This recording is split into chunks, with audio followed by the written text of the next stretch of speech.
want to give our praises to Yahweh Bahashem, Yahweh Shai Bahashem, Harakah Kodash, giving double honors to all the elders and the apostles of Great Millstone. Salutes to all the 144,000 elect out there. We are coming back at you with another lesson. Gonna be on Chariots, this one.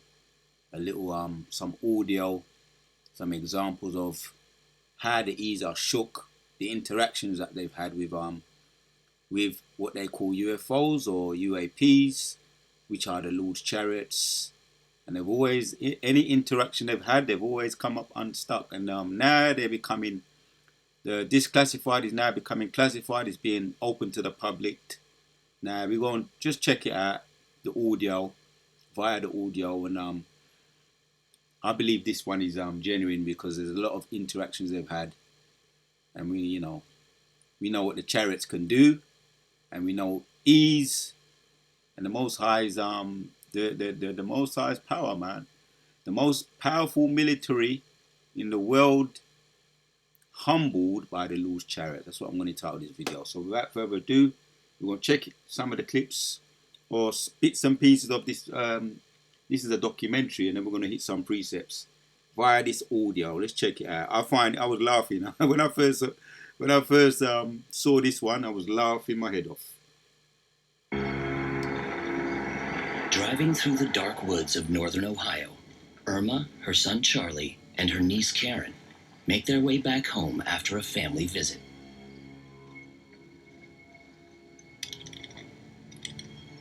So this is October 18th, 1973, Mansfield, Ohio.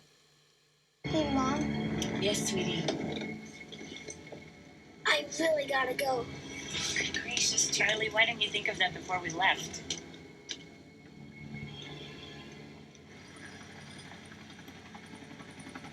Hey, Mom, you hear that? I think it's a chopper. 800 meters above, a U.S. Army helicopter crew is returning to their home base in Cleveland. They're on a training flight, getting what we call nighttime flight hours, because regulations require you to get a certain number of nighttime hours to keep your proficiency up. The men are reservists. A reservist is somebody who serves 1 weekend a month, has an annual training of 2 weeks in the summer, but he has a full-time job of something else. Calling the shots for the 316th Unit is Captain Larry Coyne, a 19-year veteran of the Army Reserve. He's the guy in charge of the helicopter and the operation. At his side is Lieutenant Arrigo Jesse. Arrigo Jesse is trained as a chemical engineer. He would be the co-pilot on this aircraft. So you guys got plans for the weekend? Knowing Yanichuk, he'll probably spend his weekend inside a library. Oh, come on, Healy, would it kill you to read a book? You both gotta get a life. Seated behind the cockpit are Sergeant John Healy and Crew Chief Robert Yanichuk. Well, baseball time. You guys ready? Oh yeah. Yep. Top of the seventh, folks. Buzz Hardigan. It's 2-0 pitch to Stuart Hill. It's a hit to center field. Yes! Bringing in Matty Constantine, and they're up 2-0. Not that good chances this game. Of course, they've got to make Parker. He's got his Healy saw a red light. He wasn't really sure it was an aircraft, but it wasn't that close. It was moving parallel to them, but in the reverse direction. Healy was not concerned so much so that he did not tell the other crew members. He didn't make much of it. Healy isn't the only one to see the red light. That's strange. Hey, Mom, look! Charlie, come on! Let's go! We gotta get home! Hurry up!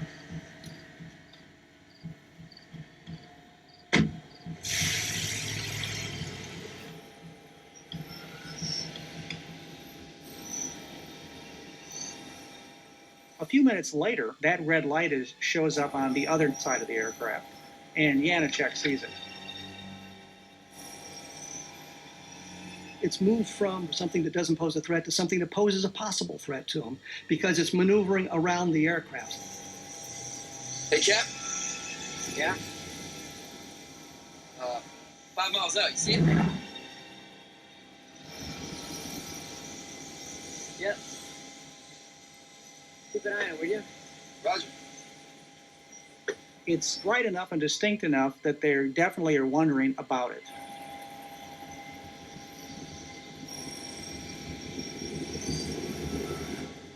Hey, Captain, she's turning. She's coming at us now.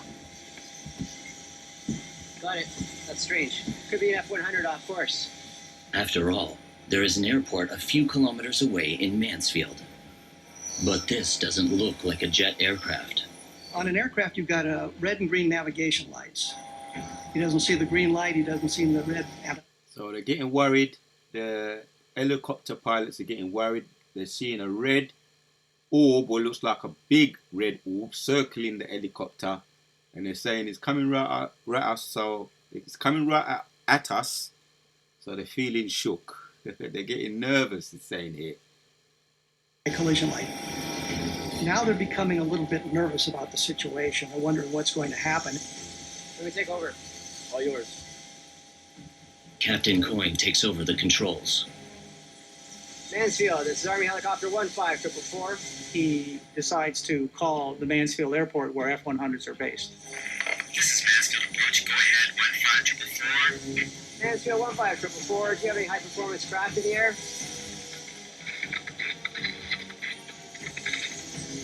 Mansfield 15444, do you have any high-performance craft in the air?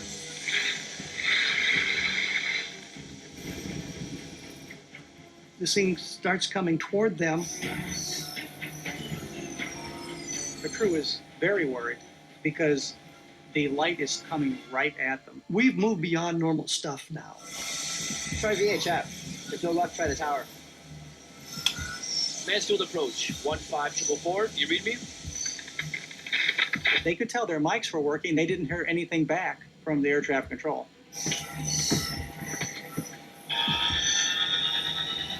Captain, it's really moving. So this big bright light is coming right towards them, and they're getting shook. The military helicopter pilots are getting shook, and it looks to them it looks scary. But it's a chariot of the Lord coming right towards them. You better buckle up, Healy. They are certainly very worried. We descend now.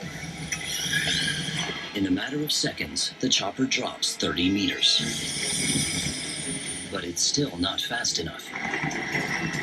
You've got the collective all the way down. You can't push it down any further. Trying to outrun the Lord's chariot, the military can't do it. Brace yourselves! And then something truly inexplicable takes place.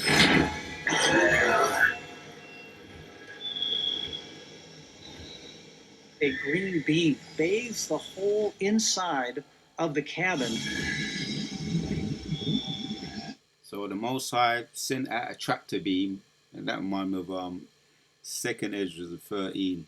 He sent out the tractor beam, and you see here it's engulfed the helicopter. There's 3 pilots in the helicopter, and they're all moving in slow motion. They're hovering. They become defenseless against the Most High's chariot. That's just a glimpse of what the Most High going to do, man. When they come, they don't wanna fight, but the Most High is gonna make them fight. So He's rendered them harmless, numb to do anything against the Most High's chariots.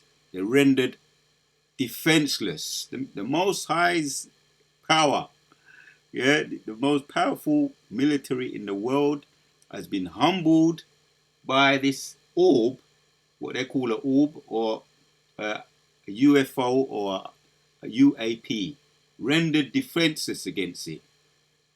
They're numb. There's nothing they can do. And as you can see the visual here, UFO sighting, military helicopter abducted by UFO in midair. And that's just a little visual to give you an idea. I'm only letting you hear the audio on this. This is the TV, just to avoid any unnecessary stupidity from these people there. You know how they get down, the YouTube people there, especially over here in England. They get down, they get stupid and childish. Let's carry on listening. They're rendered harmless. There's a green light engulfed the helicopter, and they're rendered defenseless. It's pure like defenseless. Let me just touch it back a little bit. That's one of my favorite bits. The military in the helicopter, there's 3 of them, and there's nothing they can do. And then something truly inexplicable takes place.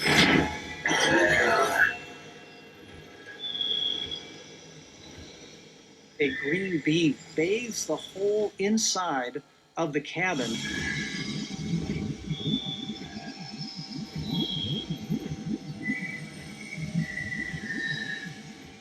Captain, what the hell is this thing?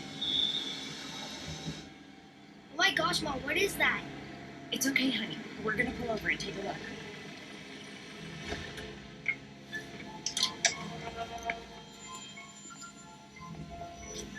They looked up in the sky and they saw both this odd object and they saw the helicopter. Then something else shocks the crew. At some point, the helicopter stopped moving toward the ground. Captain, we're not descending anymore. The crew is momentarily disoriented. They feel like they're just hovering. And what's even more confusing is that their compass isn't working right. If this is an object emitting an electromagnetic field, it would certainly throw off the magnetic compass. We're up the creek now. Everybody stay calm.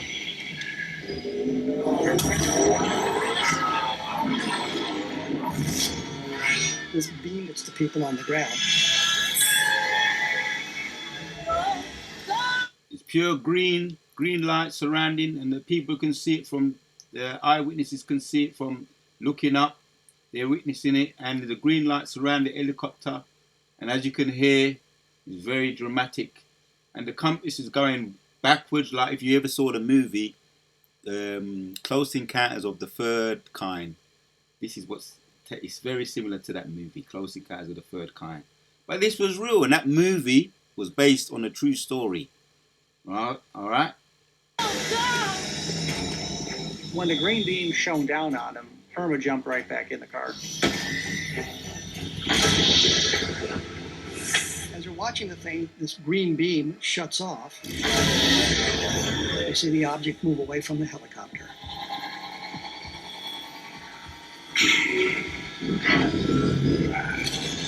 What's going on? We're climbing.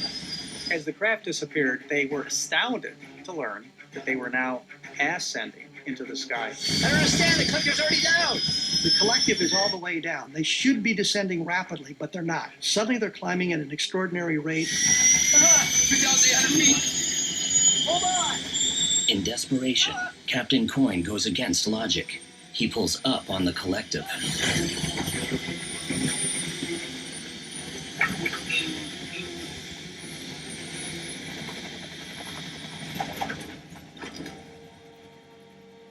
Once they got up to about 3,800 feet, there was some kind of a bump in the aircraft, some kind of physical reaction. What the hell, Captain? What was that? Suddenly, everything is operating just the way it's supposed to. This is Mansfield approach. Go ahead, 15444. It's as if something had been turned off, and now he's regained control of the aircraft. It's operating as it should. Tell them we're going home. I've got probably 1,500, 2,000 hours in a helicopter. I have no idea what happened to that aircraft. I can think of nothing that would explain those sorts of circumstances in a helicopter. They were shaken up, but they were relieved because they were still in one piece. They'd survived whatever this thing was, and they were going to be happy to be home to Cleveland.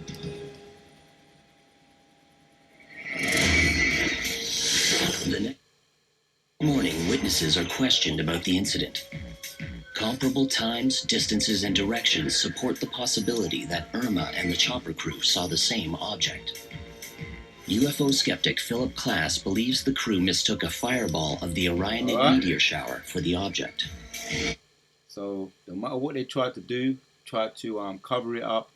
You have professional analysts here breaking it down, professional pilots, military pilots breaking it down, telling us the story here from disclassified to classified, and now it's become public knowledge here.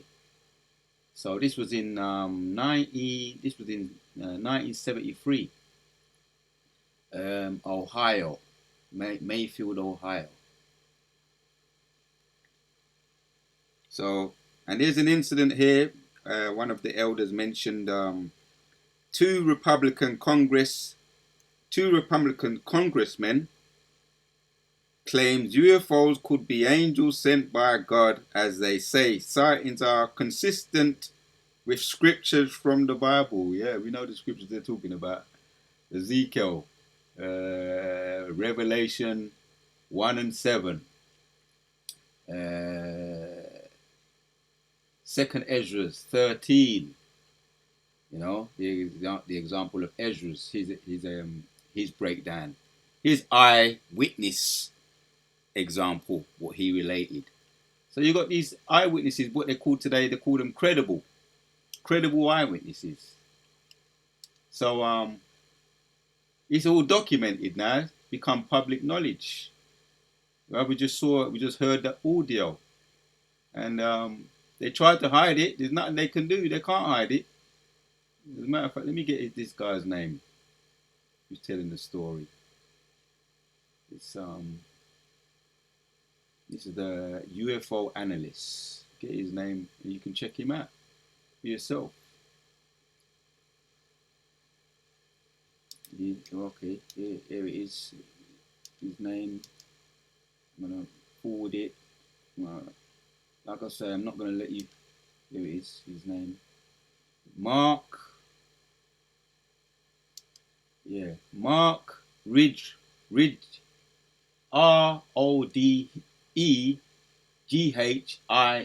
if I can spell it because it's hard to pronounce. Director, Center for UFOs, for UFO Studios. And this happened in 1973 in Ohio. We had the eyewitnesses and we had those who experienced the trauma. They was traumatized, man. They was traumatized. So we're going to hit some precepts, man. They got one of my favorite precepts. We've got another analyst here. His name is Dr. Kevin Randall, author, former Air Force intelligence officer. Right? These are what you call credible witnesses. It's all documented. You can do your own research. We ain't making this up. Prophecy will be revealed in due time. This was just a little sneak preview. Mosai gave us a little tester. The month October 18th, 1973. And I usually get into doing these type of videos. These are my favorite types of videos to do. It was Mansfield, Ohio, USA. Yeah, and this was interesting. The elder put this video up. Now this, for me, it summed everything up. When you got these whistleblowers coming out, credible witnesses again, 2 Republican Congress claim UFOs could be angels sent by God, as they say, sightings are consistent with scriptures from the Bible. So many scriptures. Let's talk about some of these scriptures. Let's bring out some of these scriptures. Here's one I want to get the dust off of this one. 2nd Maccabees 10. A real live. This one tops this experience here, right? When you make the scriptures come alive, tops the experience what we just looked at, what we just heard on the documentary. Abductions, UFO abductions. This is what this one's called. Let me see what this one's called. This is a funny one. This one's called Close Encounters. So we ain't making this up. Close Encounters. Right, this is a close encounter. What I'm going to read now, we're going to look at now. 2nd Maccabees 10:24 says, Now Timotheus, whom the Jews had overcome before, when he had gathered a great multitude of foreign forces and horses out of Asia, now a few came, as though he would take Jehu by force of arms. But when he drew near, they that were with Maccabees turned themselves to pray. All right, this is the power that we have, yeah? Our forefathers, the mighty man Maccabee, a man of valor, and Maccabees means hammer, to hammer. And he was victorious over many of his enemies, man. We see this example here. Pray unto God and sprinkle earth upon their heads and girded their loins with sackcloth. Yeah, that's what we see us, what we go out every Saturday. We wear that, the sackcloths. the mourning cloths, the sackcloths, which represent mourning. Right? Reading on, 25. But when he drew near, they that were with Maccabeus turned themselves to pray unto God, and sprinkled earth upon their heads, and girded their loins with sackcloth, and fell down at the feet of the altar, and besought him to be merciful to them, and to be an enemy to their enemies, and an adversary to their adversaries, as the law declareth. That's right. As the law declareth. So after the prayer, they took their weapons and went on further from the city, and when they drew near to their enemies, they kept by themselves. So it's all strategic and praying to the Most High. And David also, when he was facing his enemies, King David, when he was facing his enemies, he always seeked the Lord's advice. Yahweh Hashem Shai's advice, what to do, whether to go up. And if the Most High said go up, he would go up. And if the Most High said don't go up, he would do likewise. He would always beseech or pray to the Most High. King David. So here we got another prime example of Maccabees doing the same thing. So it says here, and they fell down at their feet, 26 of Maccabees 10, of the altar, and besought him to be merciful to them, and to be an enemy to their enemies, and an adversary to their adversaries, as the Lord declareth. So after their prayer, they took their weapons and went up further from the city. And when they drew near to their enemies, they kept by themselves. Now the sun being nearly risen, they joined both together, and the one part having together with the virtue their refuge also unto the Lord, for a pledge of their success and victory over the side, making their rage leader of the battle. Right? It's all strategic, staying in line with the prayer that they prayed to the Most High to deal with their enemies. Reading on, here's the consequences now. 29. But when the battle waxed strong, they appeared unto the enemies from heaven 5 comely men upon horses with bridles of gold, and 2, and of them led the Jews. Right, man. So who are these? These are what you call the Most High's angels again. Right? The 2 congressmen said that these, what they're seeing, what they're hearing about all these interactions or UFO sightings, they're saying the 2 Republicans claim the UFOs could be angels sent by God. And I have to say, we concur. We give you a 10 out of 10 for being for effort. Although you ain't going into all the nitty gritty, you ain't bringing out the scriptures. 10 out of 10 for being a devil and speaking the truth, which the Most High, put that on you to do that. Psalm 64 and 8. Tongue falling upon yourself because you're shook and you're worried. These 2 congressmen.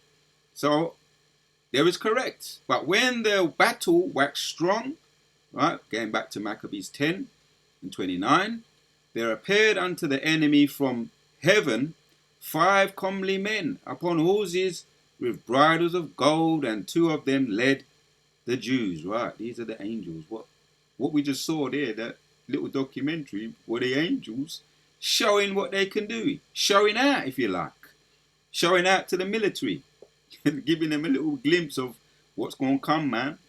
After the WWW World War III, when that pops off, they're going to say we're going to fight. They're going to try not to fight, but the Moses are going to put the spirit on them to fight, just like what happened there. And they was engulfed with a tractor beam, rendered defenseless, nothing they can do. So they know what's coming down the pipe. That's why you ease shook, right? So I'll read it again. 29. One of my favorites. But when the battle waxed strong, there appeared unto the enemies from the heaven 5 comely men upon horses. Right, these are 5 angels, comely angels, beautiful in appearance, comely. Yeah, horses upon horses, with bridles of gold, beaming gold color. Yeah, that's the armor they're wearing, beaming gold. And two of them led the Jews, right? Two of them led the Jews, and took Maccabees betwixt them and covered him on every side, weapons, and kept him safe, right? Used their power, or covered them as a shield, covered Maccabees and his enemies and his co-workers, if you like. You know, the army of Maccabees, they covered them, kept them safe, but shot arrows and lightning against the enemies. I wonder what they was like. Was they like tractor beams, or maybe just these were just lasers? Because these in this documentary, they was rendered defenseless, but they was covered and they wasn't being harmed in any way. And when they withdraw the retractor beam, the green retractor beam, they said that it was like everything went back to normal. The compass went back to normal.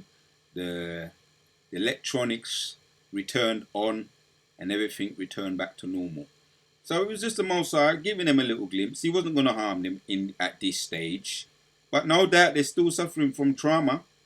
You can be pretty sure they're suffering from trauma after their experience, knowing the judgment that's going to come down the pipes.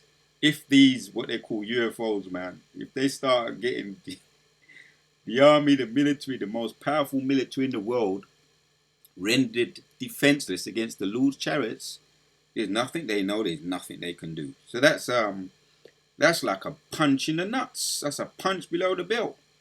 Imagine, you know, you got the most powerful military in the world, and you know that if these people come back, or these UAPs or UFOs come back, there's nothing you can do against them. In your forbidden airspace, going over the White House, over where the president lives, and they pass over and you see them, and you know you're hearing stories about them from eyewitnesses, from former Pentagon workers, former air pilots, former astronauts, and you as the military, and they ask you questions, and you really, if you have to say to them, there's nothing you can do. That must make them frightened. That makes them scared, and they're definitely scared. So this experience here, this was a real thing. This is a real story. This is not no Jackanory story. This is real. Alright? But when the battle waxed strong, there appeared unto the enemies from heaven. Right? These came from heaven, out of the skies, man.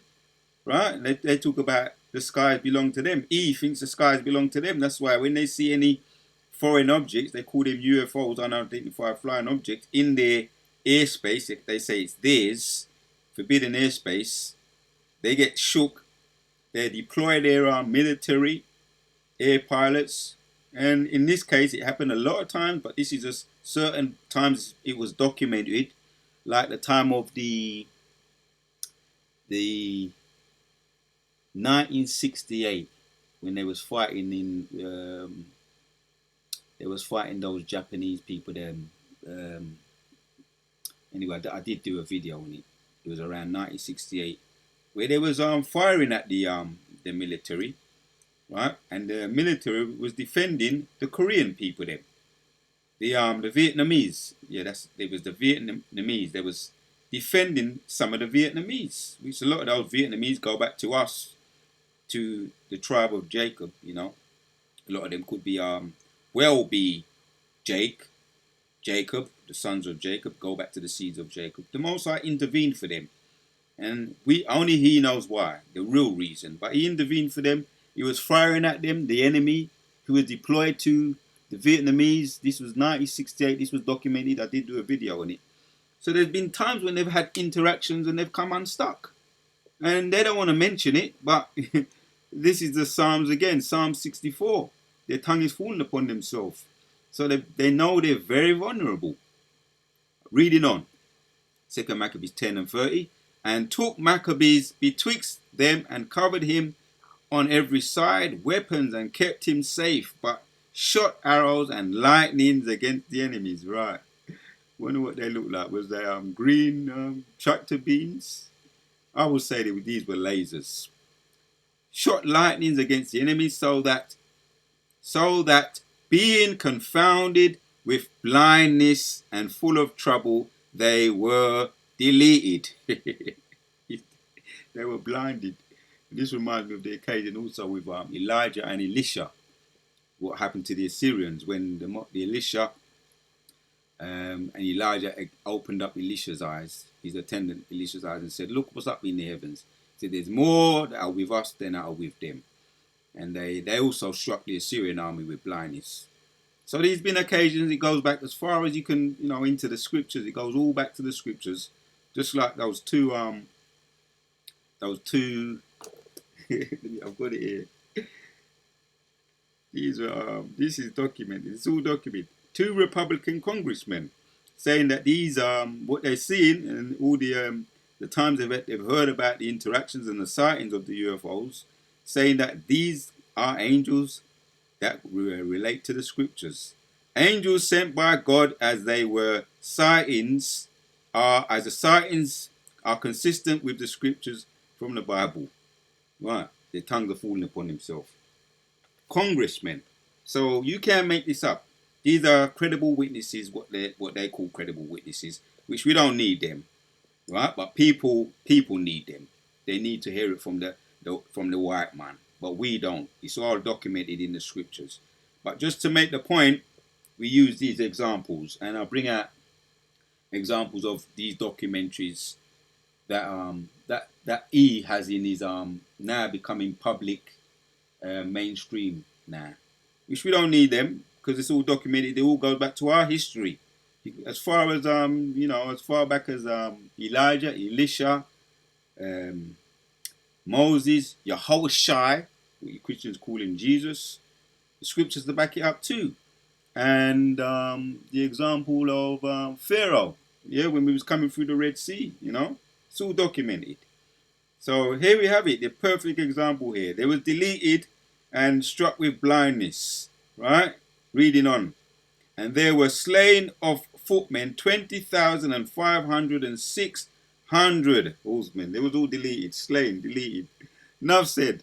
I want to give our praises to Yahweh Shimon Shai, the one that Yahweh Shimon Shai putting the spirit on me to do this video. Here we have another visual here. US sighting military. This is not the same one we just watched, or I'll let you hear on the audio. This is another example here, which I'm not going to play the audio for you to sound. This was from First Phase the Moon. I'm just going to let you hear the audio to avoid any unnecessary stupidity from YouTube, and let you see it rather, and not hear the audio in this case. I'll let you see it. Fair use. Just let you see this. This is the orb here, and this is the helicopter here, and we got to end with this. Just let you see what happened, just to give you an idea in the visual. This looks genuine to me, but you be the judge. Truth is stranger than fiction. Truth is stranger than fiction. See the orb there? It's going to engulf, similar to what we just heard, what you just heard. It engulfed it. This is not a new video, but I'm giving you just an idea of what we just heard on the audio. It engulfed it, right? You see? Replay, zooming in. The tractor beam, in this case it was a white one. Engulfed the military sighting, US military helicopter, abducted by UFO. You can't make this up. There you have it. One more time. From First Phase of the Moon. Again, this is fair use on YouTube. Just to give you an idea, and there you have it, man. Yeah, that's the Most High, right? The Most High, Lord, the power he has. Humbling the most greatest military in the world, most powerful military in the world. And he sends one of his angels to engulf the helicopter, engulfs it, and then takes it away. Abduction. Abducted by UFO. UFO sighting military helicopter abducted by UFO. Yeah? The truth is stranger than fiction. So there you have it, Akim. I want to give our praises to Yahweh, Ba'ashem, Yahushua, Ba'ashem, Harakah Kwadash, giving double honors to all the elders and the apostles of Great Millstone. And salutes to all the 144,000 electa A. We on to the next.